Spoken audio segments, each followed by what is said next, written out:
Marcus Chen stared at the 35 identical houses sprouting like poisonous mushrooms across his grandfather's sacred land.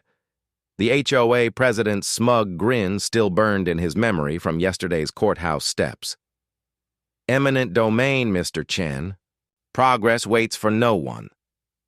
But as Marcus's calloused hands gripped the ancient dam's release wheel, the same wheel his grandfather had warned him never to touch, he whispered the old man's forgotten words. When the mountain weeps, the valley drowns. The wheel groaned, the water roared, and 35 dream homes were about to become 35 nightmares. The funeral was on a Tuesday, and the vultures came on Wednesday. Marcus Chen knelt beside his grandfather's freshly turned grave, still, feeling the weight of the old man's final words. The land remembers everything, boy.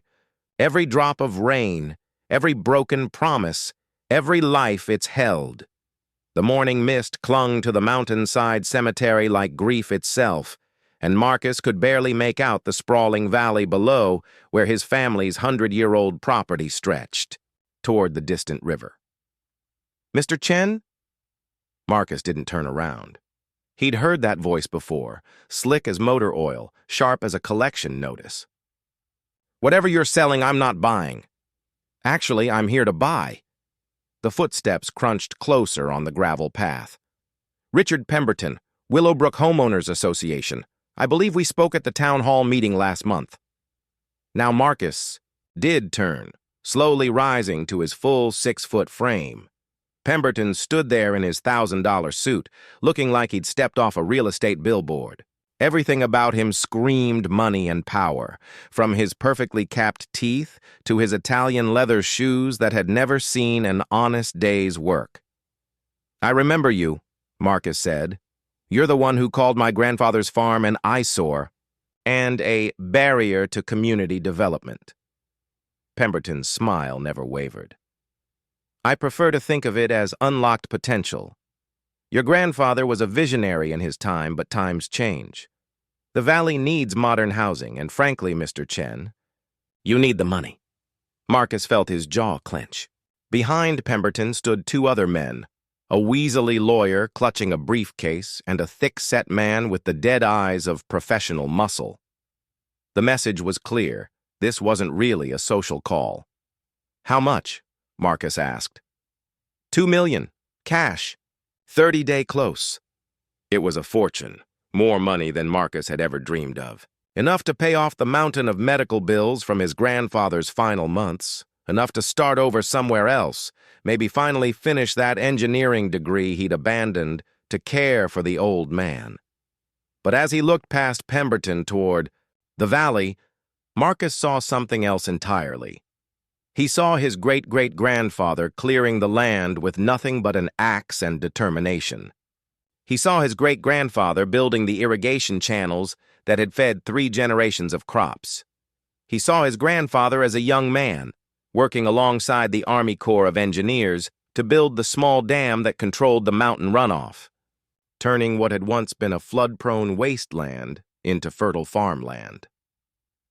The land isn't for sale, Marcus said quietly. Pemberton's smile finally cracked. I'm sorry, what? You heard me. Take your money and your threats and get off my property. The lawyer stepped forward, clearing his throat importantly. Mr. Chen, I think you should be aware that the county planning commission has already approved preliminary development plans for this area. There are legal mechanisms available if property owners prove unwilling to negotiate reasonably. Eminent domain, Marcus said. It wasn't a question. For the public good, Pemberton added smoothly. Affordable housing is a community need. The tax revenue alone would benefit everyone. Marcus laughed, but there was no humor in it. Affordable housing? Your cheapest model starts at $800,000. Market rate for the area. Get off my land. The muscle took a step forward, but Pemberton raised a hand. No need for unpleasantness. Think about our offer, Mr. Chen.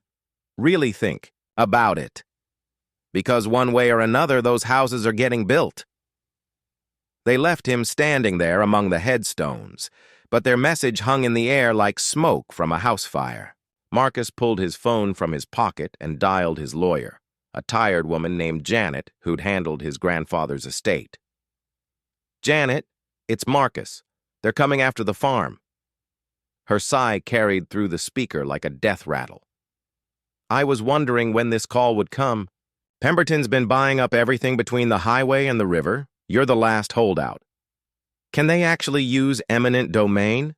If they can prove public necessity and fair compensation, yeah. And Marcus, they've got friends on the planning commission. This isn't going to be a fair fight." Marcus closed his eyes. "How long do I have?" "Best case? 6 months. But knowing Pemberton's lawyers, they'll file for emergency development status. Could be as little as 60 days. 60 days. Marcus stared down at his grandfather's grave marker.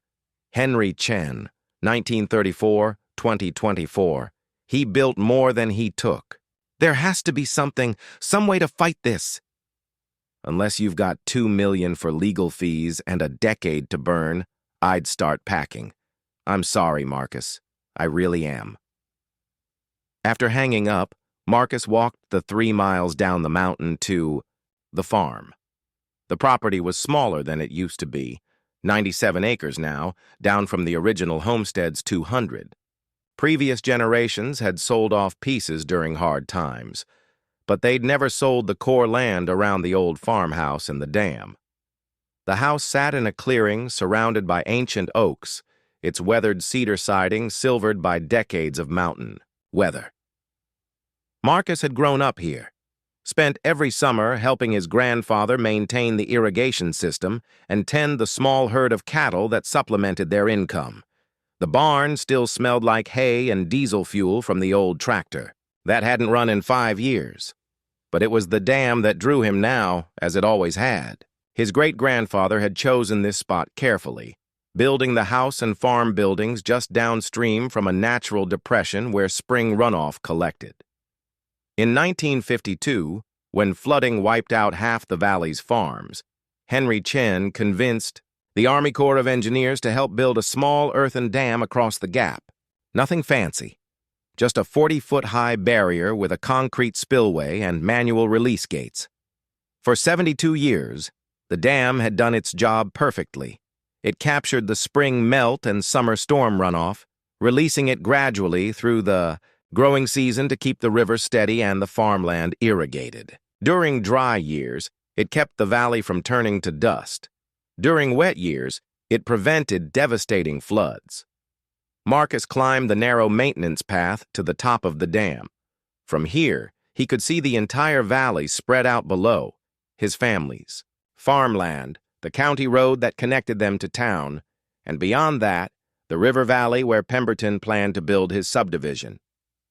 The reservoir behind the dam held perhaps 20 million gallons of crystal-clear mountain water. Fed by 3 natural springs and seasonal runoff, it never went completely dry, even in drought years. His grandfather had taught him to read the water levels, to understand the delicate balance between conservation and release. "She's got a temper when she's full," the old man used to say, pointing to the massive wheel that controlled the primary release gate. "But she'll behave herself if you treat her right." Marcus had never seen the dam at full capacity. His grandfather had always been careful to release water gradually as the spring melt filled the reservoir. But looking at it now, with late autumn, rains having filled it higher than usual, Marcus could imagine what 20 million gallons would do if released all at once. It would be a wall of water 30 feet high, carrying enough force to scour the valley clean. The thought should have horrified him. Instead, it filled him with a cold, calculating satisfaction. His phone buzzed. Text message from an unknown number. "Eviction notice filed, 30 days. Don't make this harder than it has to be. RP." Marcus stared at the message for a long time, then looked back at the manual release wheel. His grandfather had made him promise never to open it completely, never to release the full fury of the mountain's stored water. "That wheel turns easy," the old man had warned, But some things, once you let them loose, you can't never call back. But his grandfather was dead, and vultures were already picking over the bones. That evening, Marcus drove into town to Flanagan's Bar, the kind of place where construction workers and farmers drank beer that actually tasted like beer, and nobody pretended the world was anything other than what it was. The bartender, a grizzled ex-Marine named Tommy, poured Marcus a whiskey without being asked. "Heard about your troubles," Tommy said. "Pemberton's been bragging all over town about his new development. Says it's going to put Willowbrook on the map." "Willowbrook's been on the map for 150 years. Not the right map, apparently." Tommy polished a glass with practiced efficiency. "You know, my daddy used to work for your grandfather during harvest season. Always said Henry Chen was the only honest man in the valley." "Honest men finish last, seems like." "Sometimes, but they also get to choose how they finish." Marcus was nursing his second whiskey when the bar's front door opened and Richard Pemberton walked in, flanked by his lawyer and two men Marcus didn't recognize. Developers, by the look of their expensive casual wear and air of entitled confidence. The bar's conversation died as Pemberton approached. The Willowbrook County Commission met in a cinder-block building that smelled of burnt coffee and broken promises. Marcus arrived early, taking a seat in the back row of the public gallery where he could watch the proceedings without drawing attention. The room filled slowly with the usual suspects: developers, contractors, and the handful of civic-minded retirees who attended every meeting as if democracy were a spectator sport. Richard Pemberton swept in at exactly 7 o'clock, flanked by his legal team and carrying a leather portfolio thick enough to choke a horse. He wore confidence like expensive cologne, nodding to the commissioners as he took his place at the front table reserved for petitioners. Commission Chair Dorothy Valdez called the meeting to order with the enthusiasm of someone reading a grocery list. The first 3 agenda items, a zoning variance for a gas station, approval of new traffic signals, and a budget amendment for road maintenance, passed with minimal discussion. Marcus watched the commissioners' faces, trying to read their positions. On the main event, Valdez was a wild card, a former teacher who'd run on a platform of fiscal responsibility but seemed easily swayed by economic development arguments. Commissioner James Wright owned a construction company and had probably done business with Pemberton before. Commissioner Lisa Park ran a small environmental consulting firm and might be sympathetic to Marcus's cause, but she also understood how property taxes funded county services. The other 2 commissioners, elderly Frank Morrison and younger tech entrepreneur David Kim, had voted with the majority on every issue Marcus had followed. They were reliable yes-men, the kind of politicians who confused going along with getting along. Item 7, Valdez announced. Public hearing on eminent domain petition 2024-47, Willowbrook Valley Development LLC versus Henry Chen Estate, represented by Marcus Chen. Pemberton stood smoothly, his presentation materials already arranged on the table. "Madam Chair, members of the Commission, what we're proposing tonight represents the kind of thoughtful development that Willowbrook County desperately needs." The projector screen behind him flickered to life, showing an aerial photograph of the valley with colorful overlays marking the proposed subdivision. 35 houses arranged in a careful curve along the river, each with its own dock and perfectly manicured lawn. Willowbrook Valley Estates will generate over $400,000 in annual property taxes, Pemberton continued, create 60 construction jobs, and provide much-needed housing for working families. Marcus nearly laughed at that last part, working families who could afford $800,000 homes. "The property in question has been underutilized for decades," Pemberton said, clicking to the next slide. 97 acres of prime riverfront land supporting a single-family residence and minimal agricultural activity.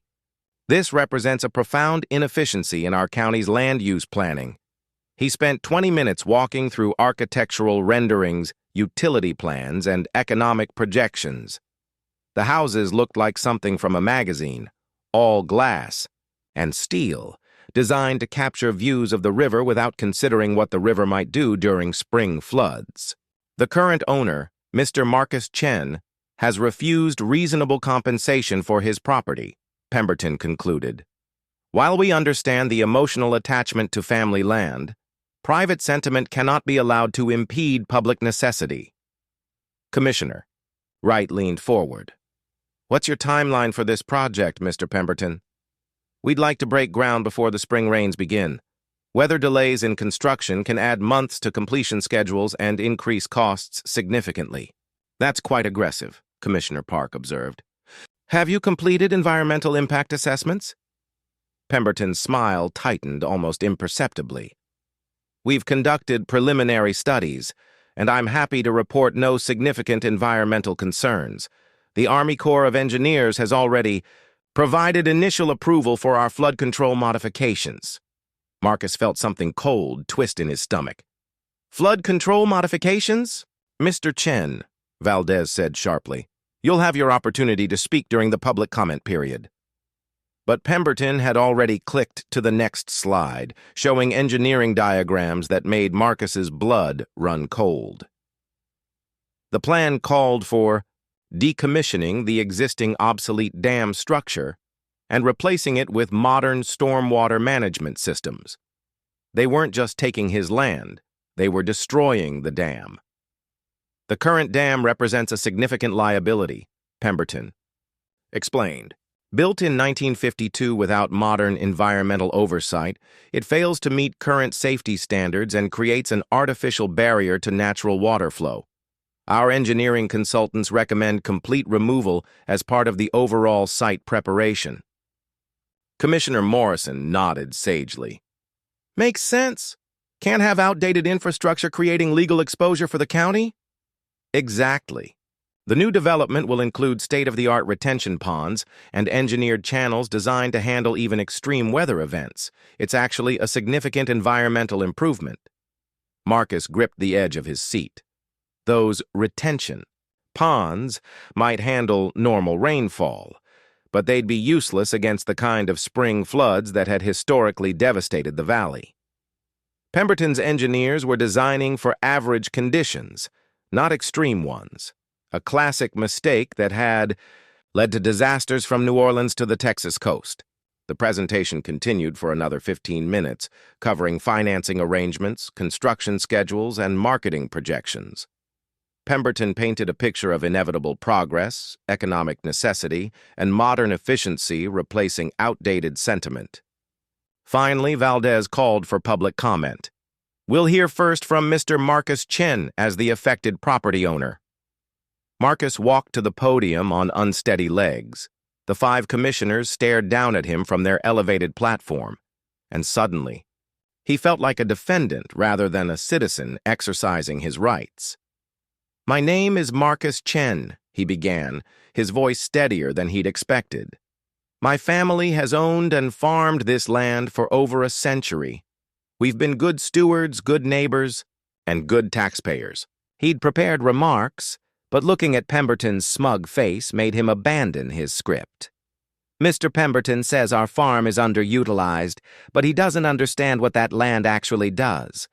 The dam my grandfather helped build doesn't just water our crops. It protects this entire valley from flooding. Mr. Chen, Commissioner Wright interrupted. We've heard that the dam was built without proper permits and may actually pose environmental risks. That's corporate propaganda, Marcus shot back. The dam was built in partnership with the Army Corps of Engineers after the 1952 floods killed 3 people and destroyed half the farms in this valley. It's prevented dozens of potential disasters over the past 70 years. Commissioner Park looked genuinely interested. Can you provide documentation of that flood history? I can provide 70 years of rainfall data, stream flow measurements, and reservoir management records. My grandfather kept meticulous records because he understood that water doesn't care about politics or profit margins. Marcus pulled out a folder of photocopied documents, his grandfather's handwritten logs showing seasonal water levels, release schedules, and downstream flow rates. Every major storm system for 7 decades is documented here. The dam has prevented millions of dollars in flood damage by controlling runoff from spring snowmelt and severe weather events. That's very interesting, Valdez said diplomatically. But Mr. Pemberton's engineers have assured us that modern stormwater management will provide superior flood protection. Modern stormwater management, Marcus said, his voice rising despite his efforts to stay calm, is designed for suburban developments in flat areas with predictable drainage patterns. This valley sits at the bottom of a natural watershed that collects runoff from 12,000 acres of mountain terrain. During major weather events, that water has to go somewhere. Where does it go now? Commissioner Kim asked. Into the reservoir behind our dam, where it's held and released gradually over several weeks. That's the only reason the river doesn't flood this valley every few years like it did historically. Pemberton stood smoothly. Madam Chair, if I may respond to Mr. Chen's concerns. The public comment period is for public comments, Marcus said sharply, not developer rebuttals.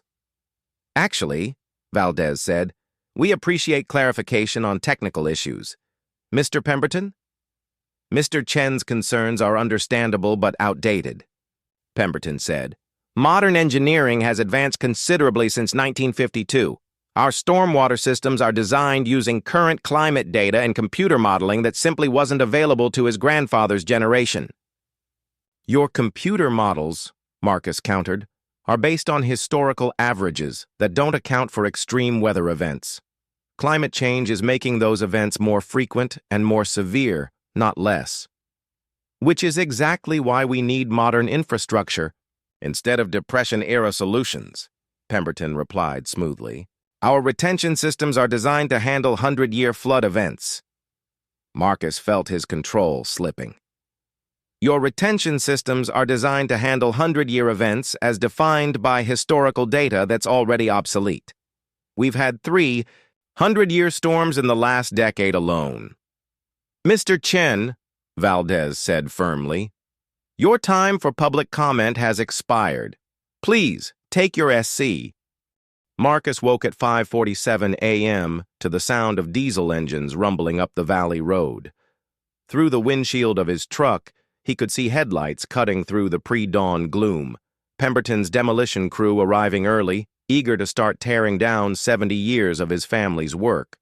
The rain had stopped sometime during the night, leaving the air crystalline and cold, perfect conditions for what was about to happen. Marcus climbed out of the truck and stretched muscles cramped from sleeping in the cab. The overlook gave him a commanding view of the entire valley, his family's farmhouse and barn dark and abandoned, the reservoir gleaming like black glass in the starlight, and below, the construction staging area where yellow machinery squatted like sleeping predators.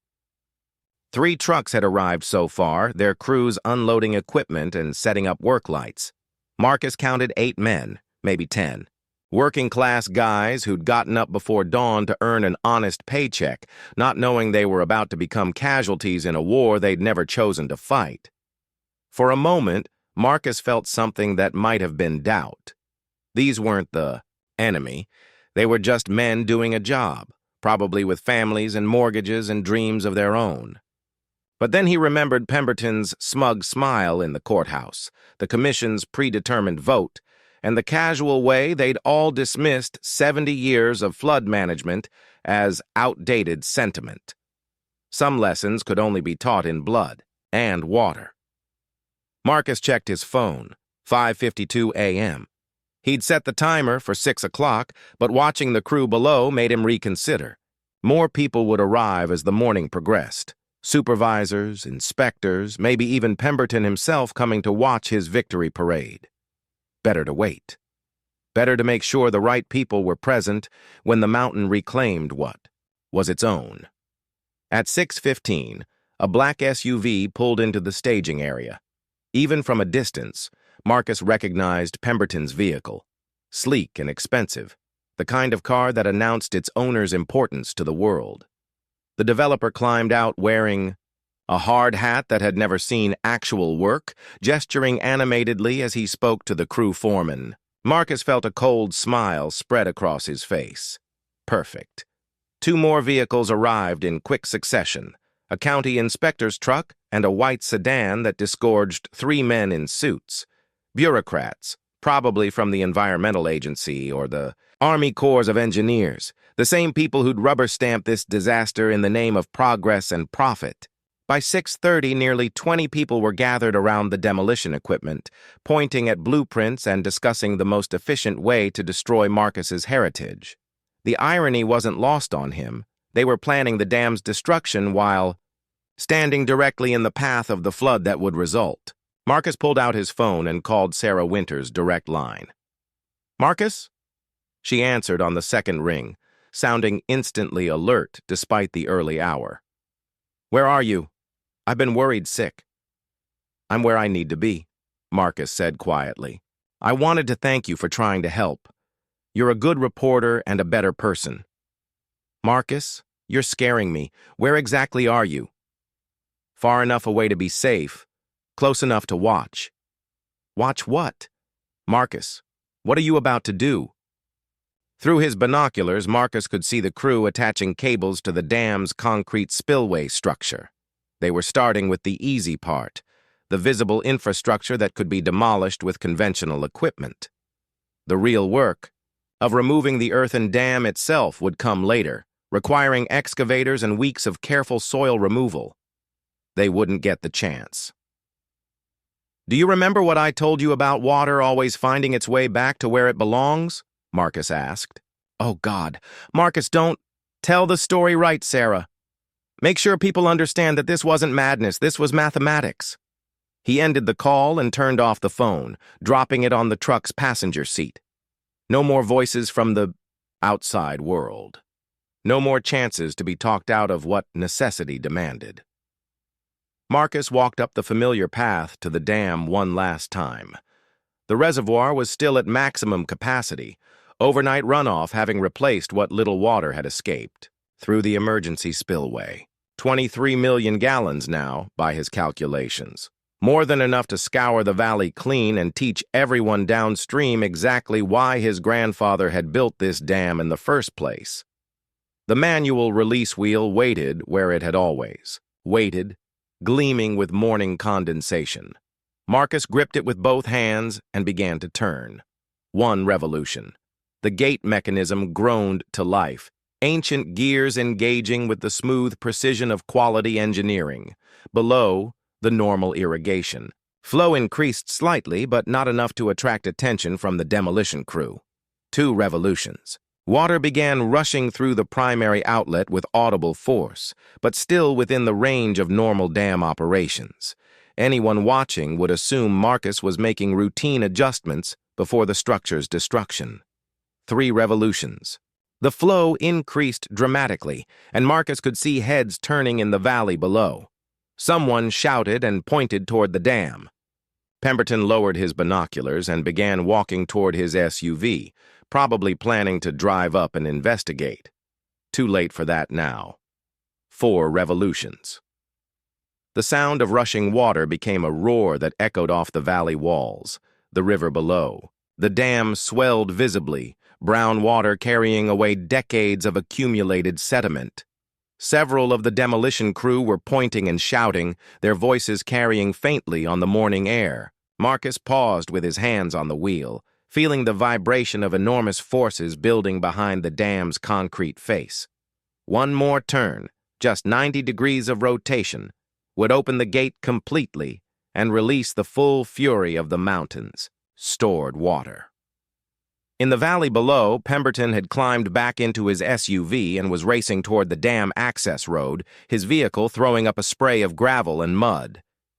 The demolition crew stood frozen around their equipment, watching the river rise with the fascinated horror of people witnessing their own doom.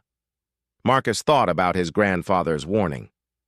Some things, once you let them loose, you can't never call back. Then he thought about Pemberton's smug certainty that money and political connections could overcome the basic laws of physics and hydrology. Marcus turned the wheel one final time. The primary gate opened completely, with a grinding shriek of metal on metal, and 23 million gallons of mountain water began its journey back to the sea. At first, the change seemed almost anticlimactic. The river swelled and darkened, carrying away more debris. But the real destruction was still building behind the dam's face as the reservoir drained through the fully opened gate. Marcus had perhaps 10 minutes before the flood pulse reached the valley floor. 10 minutes to reach his truck and drive to higher ground. Instead, he sat down on the concrete platform beside the wheel and waited. He wanted to see this. Needed to see it.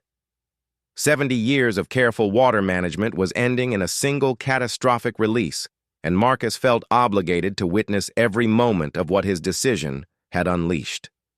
The first sign of what was coming appeared 5 minutes later, a wall of brown water 20 feet high, carrying entire trees like matchsticks. It struck the river's first bend with the force of a freight train, overtopping the banks and spreading across the farmland that had been in his family for 4 generations. The demolition crew finally understood what was happening. Marcus watched through his binoculars as men scrambled toward their vehicles, abandoning expensive equipment in their desperation to reach higher ground. Most of them made it. The staging area was elevated enough to provide temporary safety, and the men were young and fast. But not all of them. Marcus watched in sick fascination as the flood caught one of the younger workers, a kid who'd been operating a cable winch near the riverbank. The water swept him away so quickly that he seemed to simply vanish, there one moment and gone the next, swallowed by the brown torrent without even time to scream. That was when the mathematical precision of Marcus's revenge became human reality. That was when engineering calculations transformed into a young man's death, someone's son or husband or father reduced to another piece of debris in the flood Marcus had unleashed. "Oh, Christ," Marcus whispered, rising from his seat beside the wheel. "Oh, Christ, what have I done?" But the water didn't care about his sudden doubt or belated conscience. It continued its inexorable journey downslope, following gravity and topography with the relentless logic of natural law.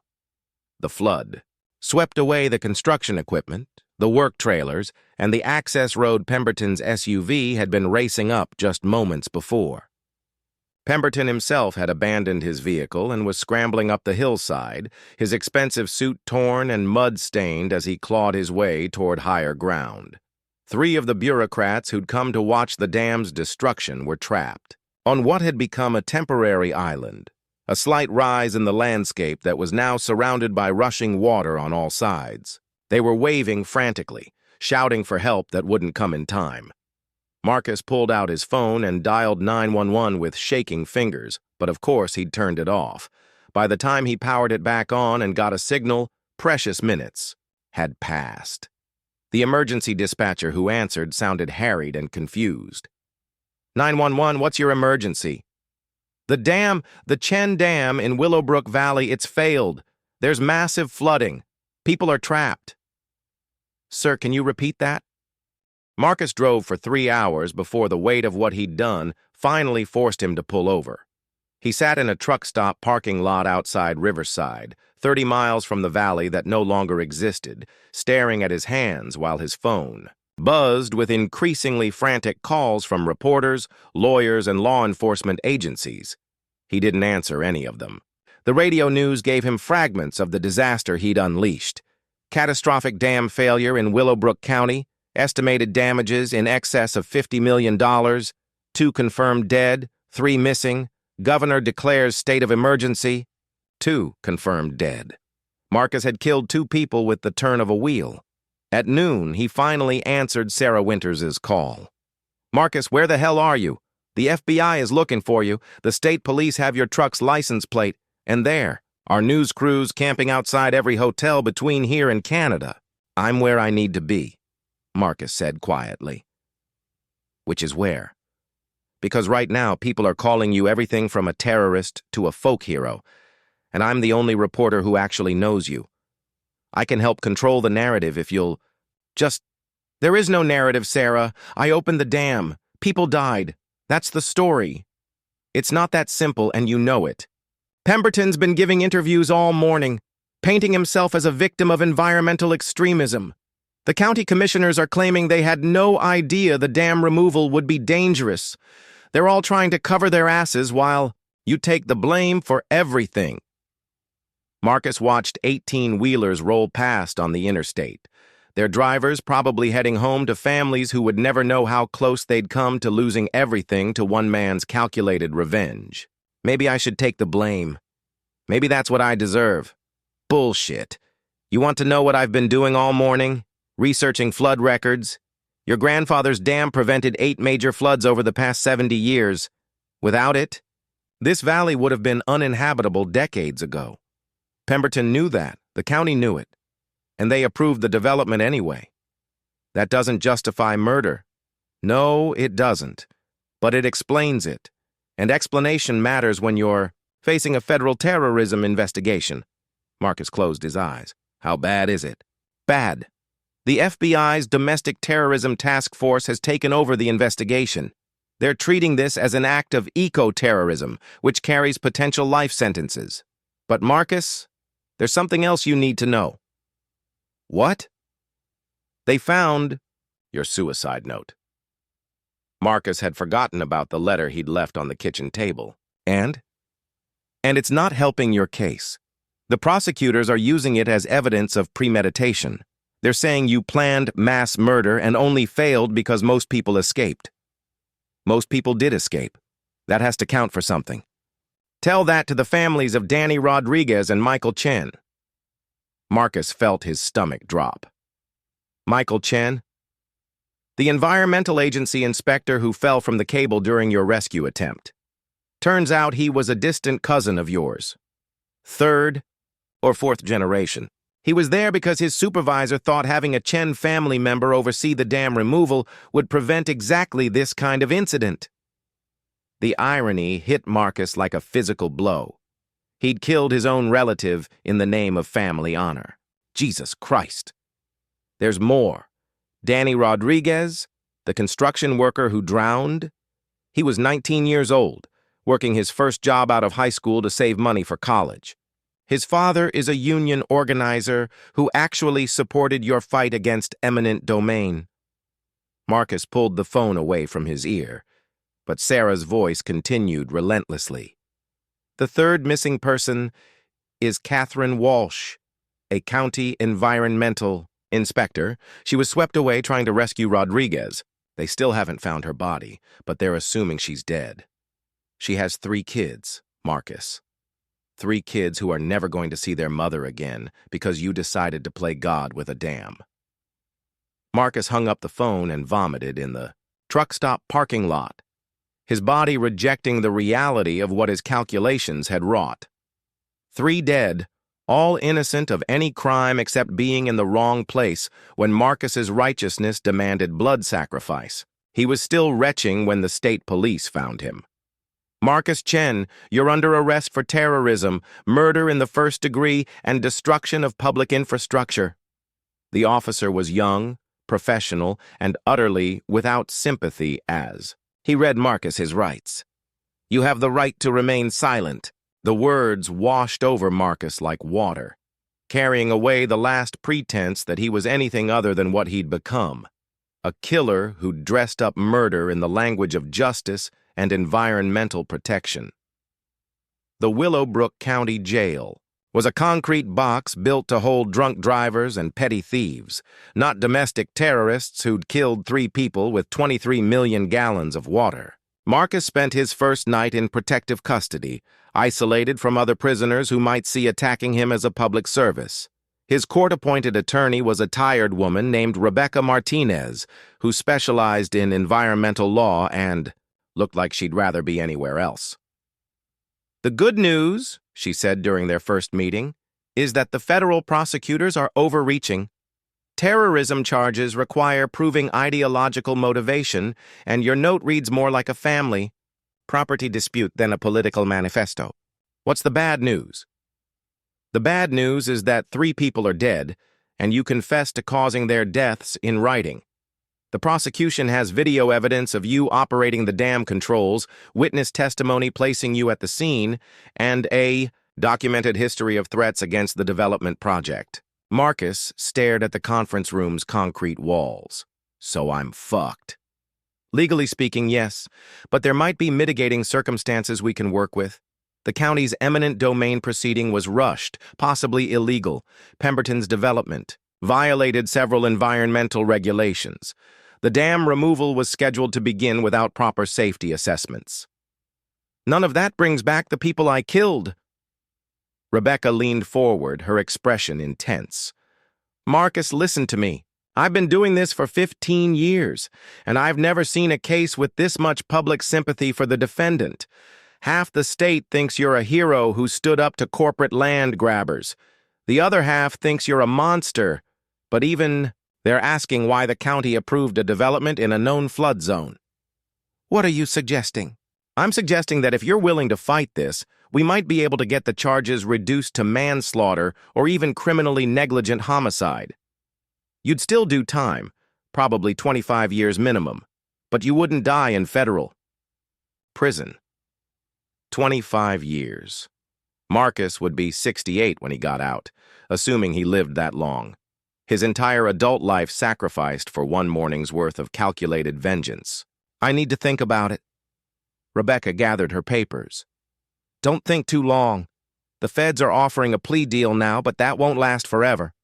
Take responsibility for the deaths, provide full cooperation with their investigation, and they'll recommend life with possibility of parole instead of the death penalty. After she left, Marcus lay on his narrow bunk and stared at the ceiling, trying to understand how 70 years of his family's careful water management had culminated in this concrete cell and 3 innocent people in the ground. His grandfather had warned him, some things, once you let them loose, you can't never call back. Marcus had unleashed 23 million gallons of water and 3 human souls. Neither could ever be called back. The arraignment hearing drew protesters from across the state. Outside the courthouse, environmentalists carrying Free Marcus Chen signs faced off against families of the victims holding photographs of the dead.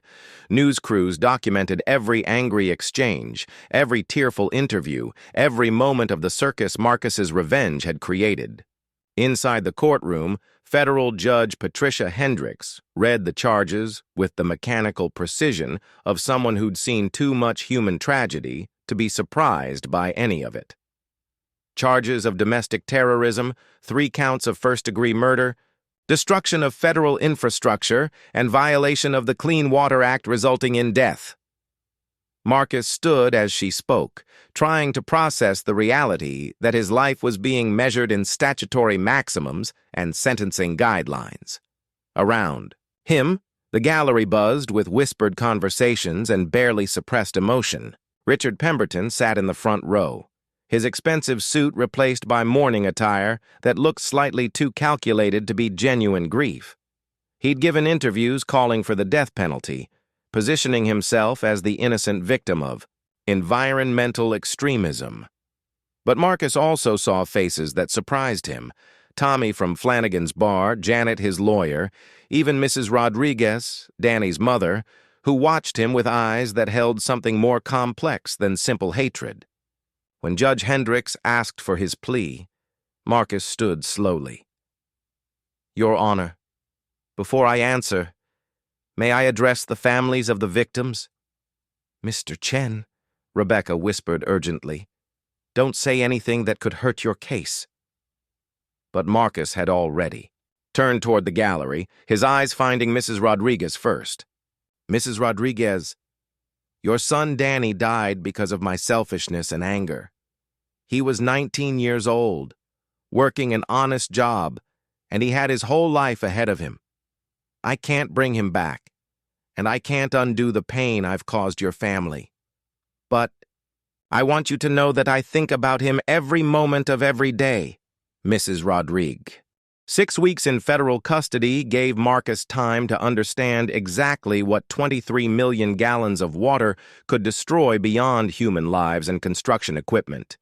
The full scope of his revenge played out in newspaper articles, insurance, claims, and environmental impact reports that landed on his cell table courtesy of Rebecca Martinez's relentless preparation for his sentencing hearing.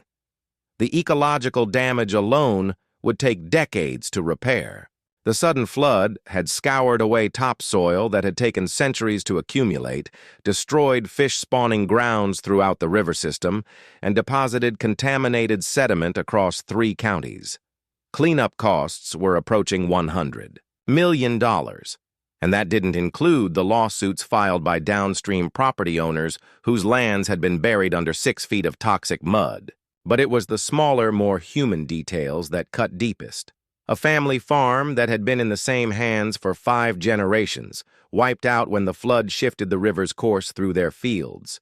A century-old covered bridge that had survived. The Great Depression and 2 major wars, reduced to splinters scattered across a farmer's pasture. The Willowbrook Elementary School's playground, where children had played for 60 years, now a moonscape of scoured earth and twisted metal. Marcus had calculated the physics of his revenge with engineering precision, but he'd never calculated its capacity for spreading misery far beyond his intended targets. The media circus had only grown worse as his sentencing approached. The case had become a Rorschach test for every political and environmental grievance in America. Environmental groups hailed him as a martyr who'd exposed corporate greed at great personal cost. Property rights activists condemned him as an eco-terrorist who'd murdered innocent people in service of radical ideology. Social media buzzed with hashtags like All Free Marchin' and Justice for Danny, turning Danny Rodriguez's death into a symbol for causes the 19-year-old construction worker had never chosen to represent. Outside his cell window, Marcus could see protesters gathering daily in the courthouse square. A shifting mix of supporters and opponents whose chants provided the soundtrack for his final weeks of freedom. "Mr. Chen?" A guard appeared at his cell door. "Your lawyer's here." Rebecca looked exhausted when Marcus joined her in the conference room.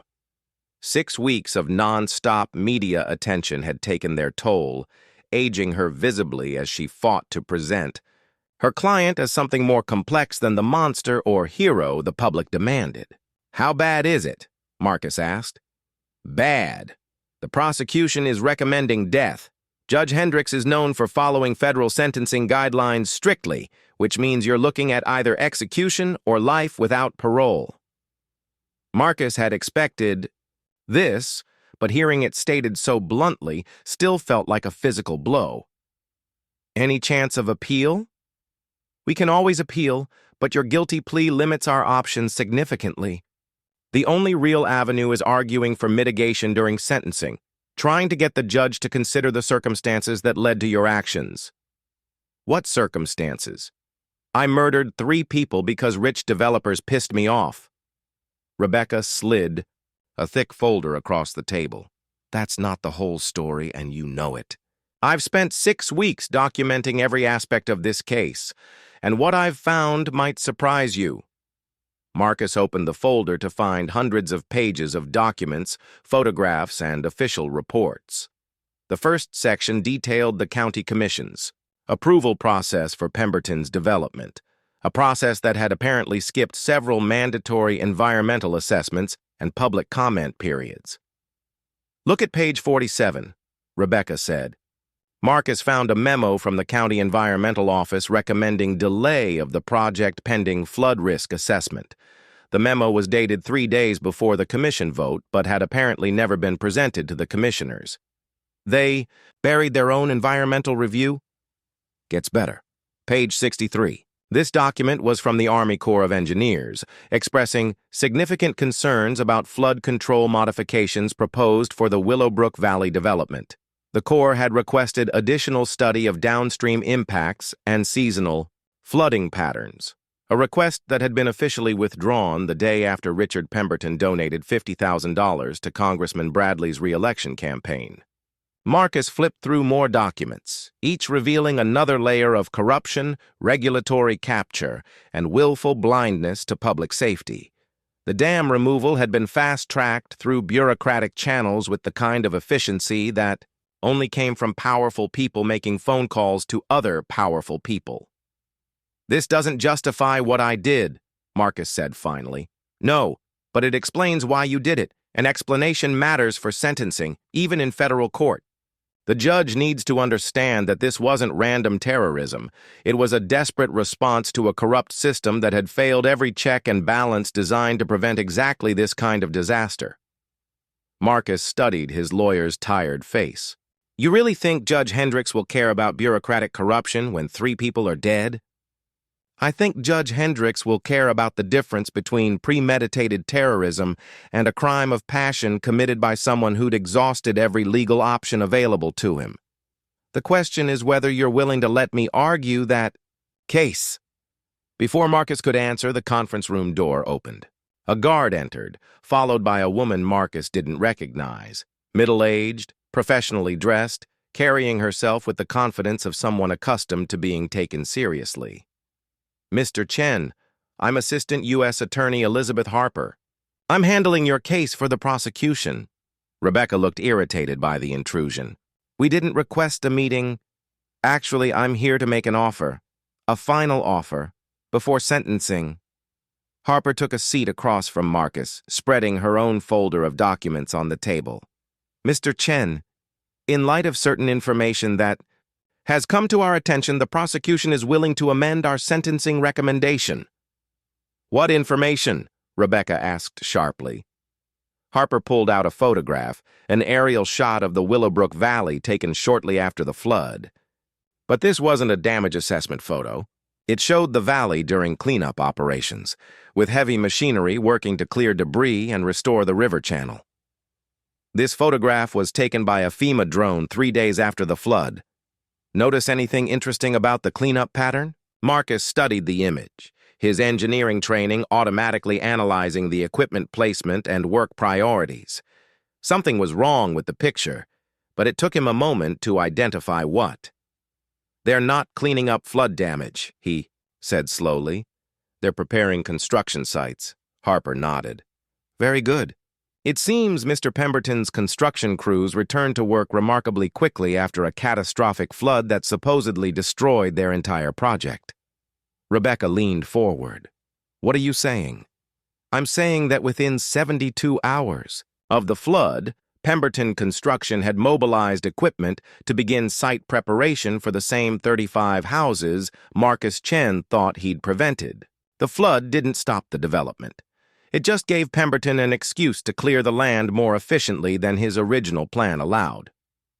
Marcus felt something cold and sharp twist in his stomach.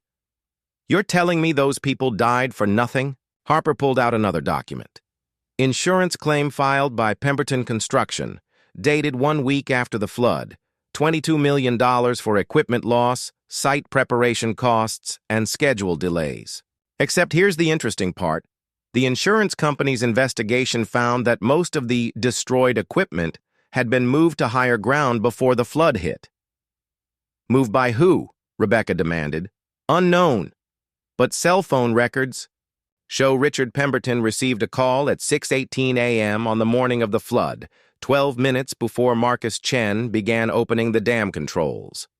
The caller was using a burner phone purchased with cash 2 days earlier." The implications hit Marcus like a physical blow. Someone had warned Pemberton about the flood in advance, allowing him to minimize equipment losses while maximizing insurance claims. The construction workers hadn't been warned. Danny Rodriguez and the others had been expendable casualties in a larger scheme. "You're saying Pemberton knew what I was planning?" "We're saying someone knew and that someone made sure. Pemberton's financial exposure was minimized while doing nothing to protect the workers in harm's way." Rebecca was already flipping through the documents, her expression shifting from confusion to anger. "This is evidence of criminal conspiracy, insurance fraud at minimum, possibly accessory to murder charges."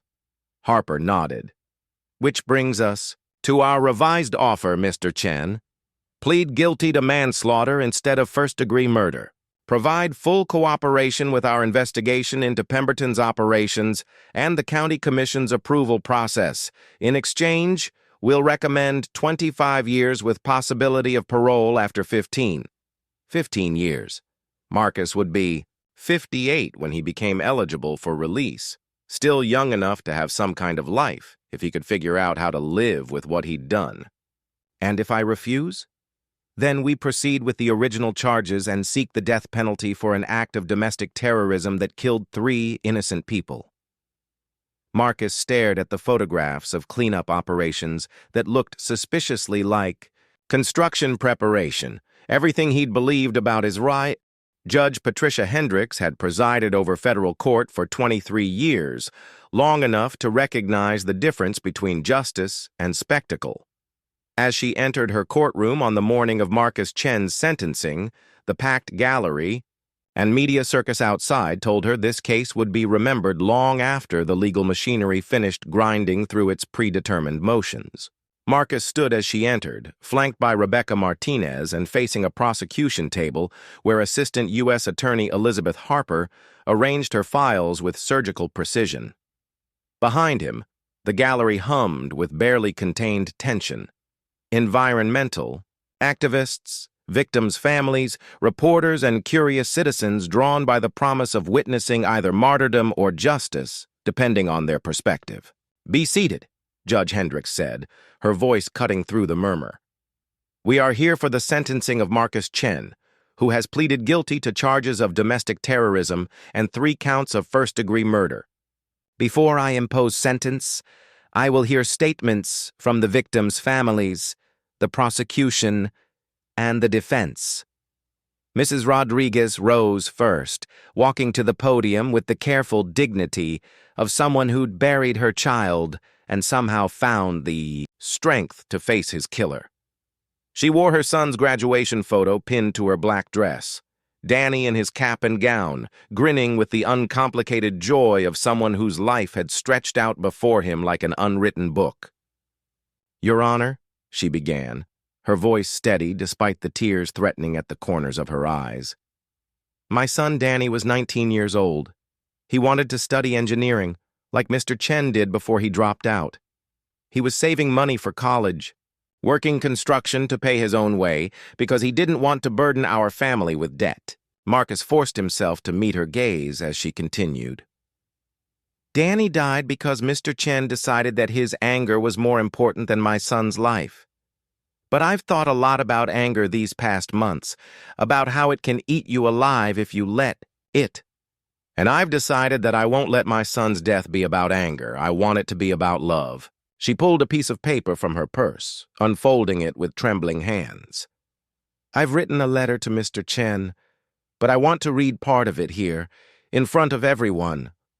She looked directly at Marcus. "You took my son's life, but you can't take his memory. Danny believed in justice, in working hard, in treating people fairly. If you have any honor left, you'll use whatever time you have, whether it's 15 years or 50 years, to live the kind of life Danny would have lived. You'll help people instead of hurting them." She folded the letter and placed it on the podium. "I forgive you, Mr. Chen, not because you deserve it, but because Danny would have wanted me to." Marcus felt something break inside his chest, not the clean snap of bone, but the slow dissolution of a dam wall that had been holding back years of grief and guilt and self-loathing. Mrs. Rodriguez returned to her seat, leaving behind a silence that seemed to echo with the weight of grace offered to someone who had no right to receive it. Michael Chen's widow spoke next, her words sharper and less forgiving. Catherine Walsh's sister delivered a statement on behalf of Walsh's 3 children, describing the hole their mother's death had torn through their lives. Each victim impact statement added another layer to the human cost of Marcus's calculated revenge. Then Harper rose to present the prosecution's sentencing recommendation. "Your Honor, the defendant has pleaded guilty to acts of domestic terrorism that resulted in 3 deaths and over $100 million in economic and environmental damage. While we acknowledge certain irregularities in the development, approval process that preceded these crimes, none of those irregularities justify the defendant's decision to commit mass murder. Harper's presentation was professional, methodical, and devastating. She walked through Marcus's premeditation, his engineering expertise, his deliberate timing to maximize casualties. She presented him as a calculating killer who dressed up. Personal revenge in environmental rhetoric. The prosecution recommends life imprisonment without possibility of parole, she concluded. Mr. Chen's crimes represent a direct attack on the rule of law, and anything less than a maximum sentence would encourage other domestic terrorists to take justice into their own hands. But as Harper sat down, Marcus noticed she avoided making eye contact with him. The corruption evidence she'd shown him yesterday was nowhere to be seen in her presentation, either suppressed by higher authorities or held back for strategic reasons he couldn't fathom. Rebecca Martinez approached the podium carrying a different kind of evidence: photographs of the Chen family farm spanning 4 generations, irrigation records showing decades of careful water management, documentation of the ecological services the dam had provided to the entire valley. Your Honor, my client is not the monster the prosecution has portrayed. He is a man who watched corrupt officials destroy his family's century-old stewardship of this land for the financial benefit of a developer who saw natural resources as nothing more than obstacles to profit. She presented the buried environmental reports, the rushed approval process, the regulatory failures that had made this disaster inevitable. Marcus Chen didn't create this crisis. He was shaped by it. Every legal avenue for protecting his family's land was closed by officials who had already decided to favor development over environmental protection. When peaceful protest failed, when legal challenges were dismissed, when the very agencies tasked with environmental oversight ignored their own scientists' warnings, my client saw only one way to save the valley his family had protected for 4 generations. Rebecca's presentation painted Marcus as a desperate man, driven to extremism by a corrupt system, a victim of regulatory capture who'd been pushed beyond the breaking point by officials who'd abandoned their duty to protect the public interest. Your Honor, the prosecution wants you to see Marcus Chen as a terrorist. I ask you to see him as what he really is, a casualty of the same corruption that killed Danny Rodriguez, Michael Chen, and Catherine Walsh.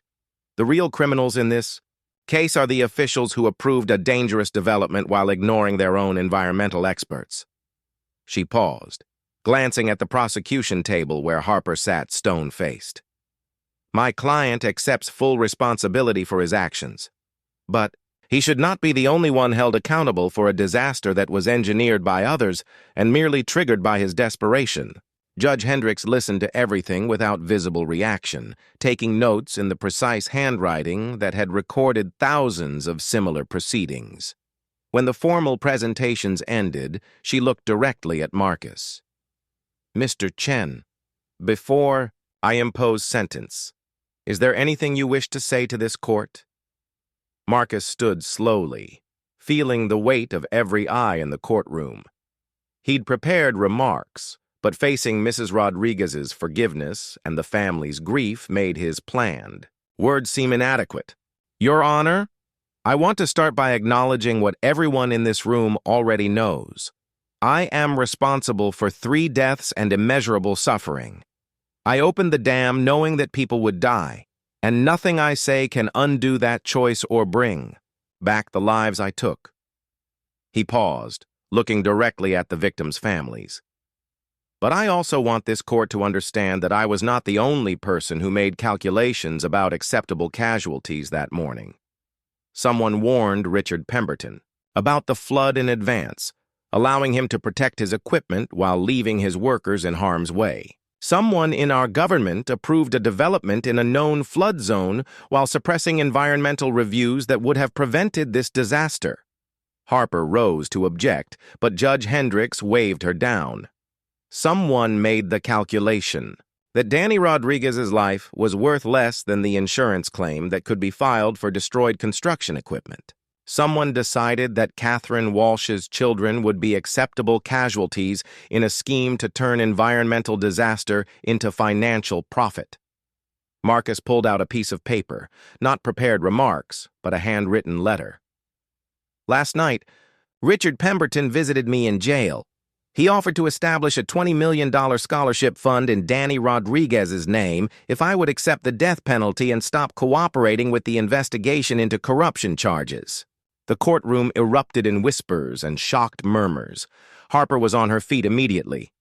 "Your Honor, this is completely inappropriate. Mr. Pemberton isn't on trial here," Judge Hendricks said sharply.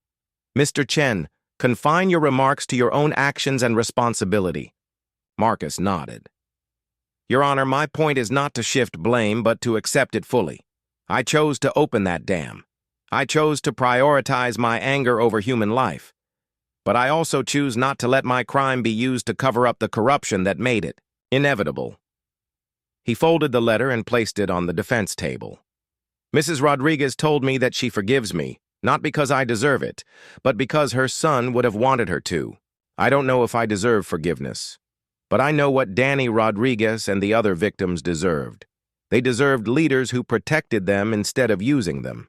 They deserved a system that valued their lives over corporate profits. They deserved better than to die for other people's greed." Marcus looked one final time at the families of his victims.